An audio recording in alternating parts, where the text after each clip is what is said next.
So imagine this for a second. You're going on in your life, you have some goal you're trying to accomplish. Maybe you're trying to start a business, or maybe things are just going too good in your life and you feel like inevitably something must go wrong and it all comes crashing down. I can tell you the reason for this, and this might not be what you think. There's somebody right now in your life that's sabotaging you, stopping you from achieving the goals and results that you want. And the person who's stopping you may be surprising. Prince Hicks coming to you, the center verse. I'm gonna talk about self-sabotage.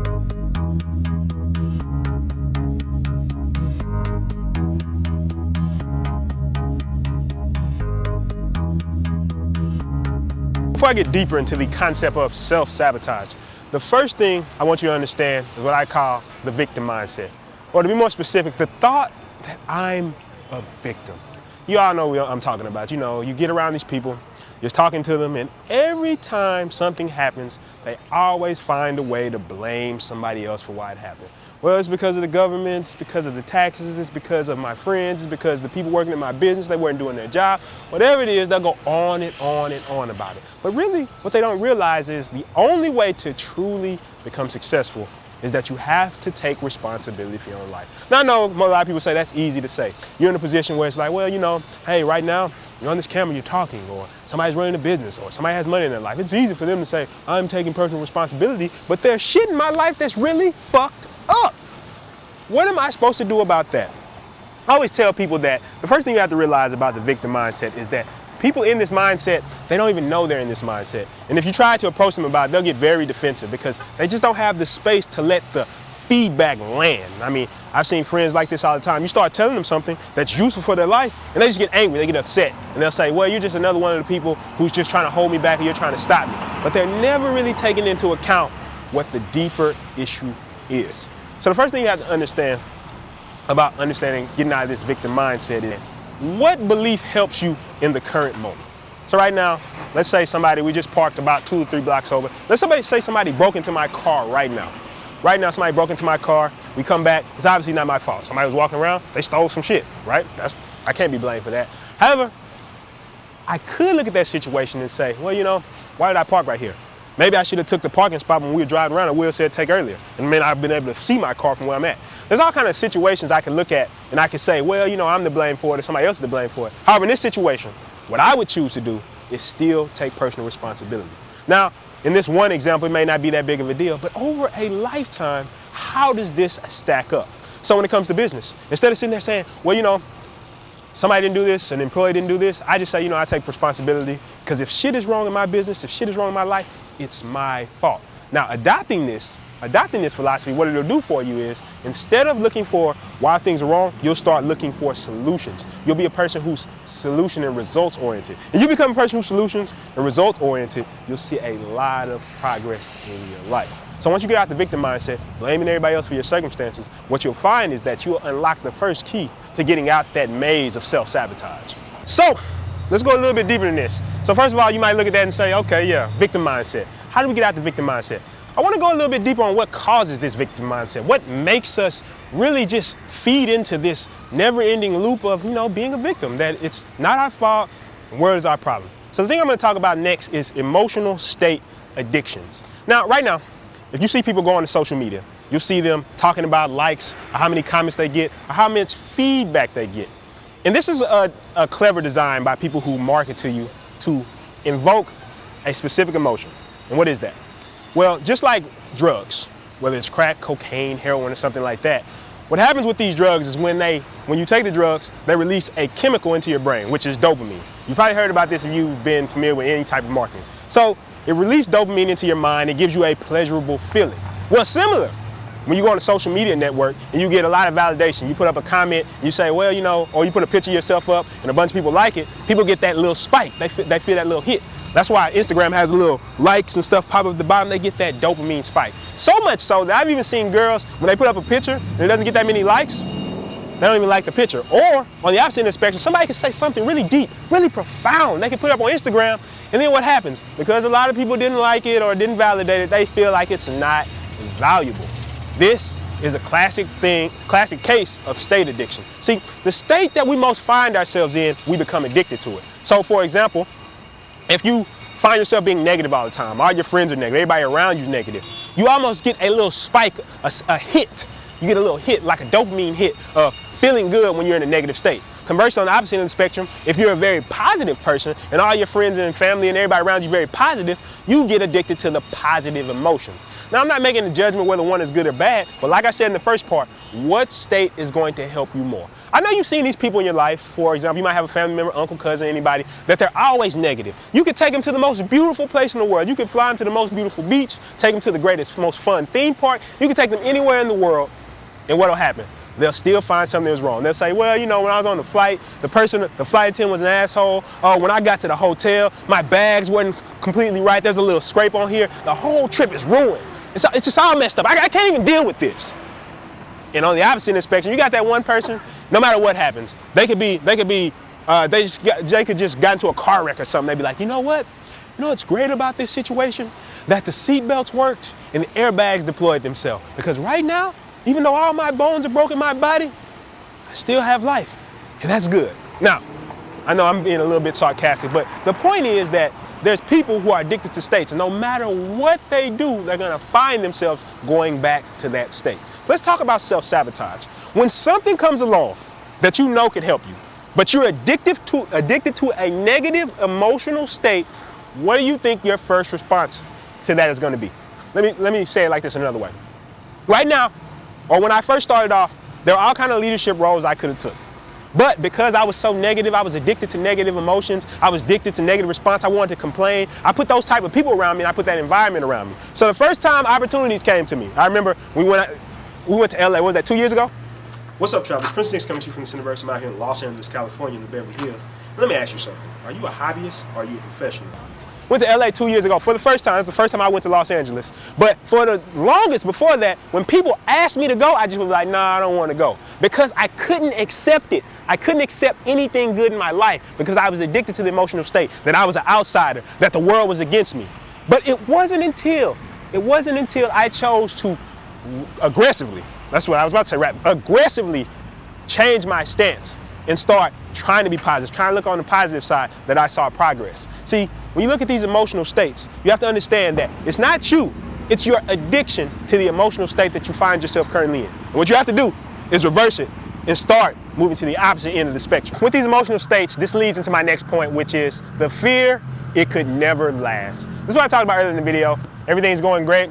You feel like you just feel like because things are going so great, that something's bound to happen. Something bad's bound to happen. You have a fear it could never last. And you find yourself trying to get back to the same emotional state you found yourself in. Now, what do I mean by this when I'm talking about self-sabotage? Now, this is some deep psychological shit I'm about to explain. And a lot of people see this, and it's so subtle that most people miss it their entire lives. So right now, you have something that might happen in your life. A very good opportunity. Very good opportunity comes to you. Or you have the opportunity to build a business. Or you find yourself being very successful in something that you didn't believe you deserved to get. This is key.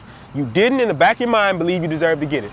Or you don't think you can sustain it if you do get it. What do you find yourself doing? So let's say right now, somebody calls you up and says, hey man, I got this great opportunity. It's gonna help your business so much. They want you to meet them. This is like $1 million opportunity. But for some reason, the alarm clock doesn't go off on time, and you find yourself sleeping in and you miss the meeting. Why is that? Because you have success barriers, or you fear that it could never last. I remember when I first started off in business, one of the biggest hurdles I faced, or one of the things I had to overcome, was this fear that it could never last. Because every time I found myself right at that point of breaking through, that point of pushing myself, I always found a way to get back to my starting point. And that's what's so crazy, why I talked about some emotional states. Similar to emotional states, wherever you are in life right now, if you don't feel like you deserve the success that you're currently finding yourself in, you're going to find a way to get back to where your starting point. So this may be you go to a meeting, you intentionally do your work sloppy. All these things are going to get you back to the failure that you think you are. And I say failure that you think you are because it's only a manifestation of your own mind. So, for example, if you become very successful, what's going to happen? You're going to have a lot more responsibility. There's going to be a lot more people depending on you to make shit happen. So, by that, you might feel like, man, I have more work to do. There's a lot more people depending on me. I can't handle that pressure. So what do? When that opportunity presents itself, you kind of just let it slip away so you don't have to deal with the responsibility. You don't have to deal with the failure. You don't have to deal with the anxiety. One of the biggest things I thought was stupid as hell when I first heard it was a success barrier. It's like, there's going to be things that you do to sabotage yourself to keep you from being successful. I said, that's bullshit. If I want to be successful, I'm going to go out and be successful. But I didn't realize how deep this roots in our minds as far as stopping us from getting where we want to be. One of the biggest success barriers you're going to have to overcome is the fear that it could never last.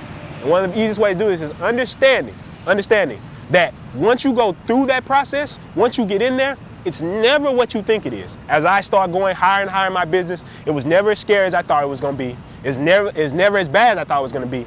And really, you find ways to adjust, but you'll never know that if you sabotage yourself. You have to fight the fear and go through it and overcome the fear that it could never last. So the last topic I'm going to talk about is this could never work for me. The refusal to let information in. Now, right now on the internet, there's a lot of products that are out right now. Self-development, get rich. All these products are just everywhere. Like, I can't go anywhere on my timeline without seeing stuff like this. How to build your business, how to build a better brand, how to do things, whatever, right? So the thing about this is most people see this stuff and they have maybe three different opinions of it. So the one person, on the other hand, they're optimistic. They're like, man, I'm about to go buy that shit because right now my life sucks and I'm about to change things. And at least if a person's in that mindset, they're a lot further ahead than the other two. Now, number two is where I feel like you should be, but I'm gonna explain the last one first before I get to that one. The other one is the cynic. They're skeptical about everything that comes across their timeline. It could never work for me. Yeah, that's fine in that person's situation, but it couldn't work for me. Yeah, I see people getting rich all the time. However, it never could happen for me. So the thing is, when you think about this, there's all kinds of things out there that can help you. Now, some of these products, they may be get-rich-quick schemes. I'm not going to deny that because I haven't tried them all. However, some of these things that are out there could really help you. They could really be something that's beneficial to you. But what do? You say, you know, that shit's a scam. It's a get-rich-quick scheme. It's a pyramid scheme, Ponzi scheme, all the schemes that you ever hear. You say this to yourself, but you never really explore for your own. You never explore on your own to see if it's something that can be beneficial to you. Now, I like to think of being right in the middle. Whereas, you do your research, you have optimism that things can work for you, but you do your research to see if things are beneficial to you. This is a healthy medium to be when it comes to any program or anything you're buying. I don't care if you even saw a program from me. Do your research, do your background check. I have no problem. I feel like the shit is good. You'll purchase it because it's good, not because I'm trying to market to you in a way to scam you into getting anything. But if you're looking at everything as a scam, it can never work for me, then think about it. You sabotage yourself. If you're scared to go to a seminar because people around you are saying, well, I heard that shit's a scam. How do you know? How do you know? Until you explore. I remember when I was very young, when I first was starting off in business, I was like 22. One of my biggest weaknesses, one of my biggest character weaknesses was that I never wanted to listen to people outside of myself because I always thought they were trying to get over on me. So let's say an older mentor would come around and they would say, maybe you should do your business this way. I'd be like, this motherfucker doesn't know what he's talking about. I'm talented. I know what I'm talking about. He's old. He doesn't know how it goes anymore. I'm new. I'm fresh. But because I had so much cynicism about anybody trying to help me, I was sabotaging myself. Here we had people who were just because maybe they saw some passion in me or they saw that I had drive or they saw I had talent, they wanted to help me get to where I wanted to be. But what did I do? I sabotaged myself. I said, I didn't let the information in. I didn't let the information land. Watching a video like this, I hope you're letting the information land. Hope you're seeing that you have to open outside of your consciousness, your victim consciousness. Open up to let the information land. Because I can tell you, one of the biggest things that's going to stop you from anything is not being able to receive the information I'm giving to you. There's a saying. I read a book called The Kabbalion. I believe it's in the Bible somewhere too, but it says, don't cast pearls before swine. But what does that mean? That you throw out information and sometimes the person you're talking to is just not ready to hear it. They don't want to hear what you have to say. You could have the very information, or you could be listening to the very information that could change your life. But because you're so stuck inside your reality, and what's crazy, you don't even know this, you won't let the information in that could save you from your own prison, the own trap that you have in your mind. Once you realize that it could work for you, because the more personal it is, the more universal. I've said that on my channel a lot of times, and a lot of people have said it in self-development. Then you'll understand that it's not, the success does not come necessarily from the program, but your ability to take action on the ideas and the advice that you receive. Every program is a scam if you think it's going to somehow magically help you do some shit. However, if you take that information, if you use that information to truly benefit your life and apply the stuff that you're learning in these programs, you can understand that if you're willing to let the information in, that a lot of shit could work for you. and you're just not allowing it to. There's a lot of things that happen in your life that you might think are external forces or external circumstances. And I'll be honest with you, sometimes we get fucked over in life and we think, well, you know, that's just the way it is. That's just our lot in life. There's nothing we can do about it. However, if you realize that what you can do about it is a lot, you can stop sabotaging yourself. There's one person in life who has screwed me over more than anybody else in my life. You know what it is? It wasn't the media, wasn't the conspiracy, wasn't the Illuminati, wasn't any of these people. The person who messed me over more than anybody in my life, right here, me. Because I didn't get up to make things happen. Because I was scared to take action. Because I wasn't putting the effort I knew I could in my business to make results. I wasn't putting the influences around me. I was being acidic. I was being the person who said, you know what? I don't want to listen to what other people have to say because I felt like I knew everything. That was me. I always thought I had to be right. I was sabotaging myself. If you remember that once you remove the one person that can stop you, that can sabotage you the most, that you can be truly successful, then you understand what it means to not self-sabotage. So as usual, like and subscribe for more. I want you to go to the like button right now, take your hand and mash on the like button, go subscribe, join the massive action movement, and I'll see you next time.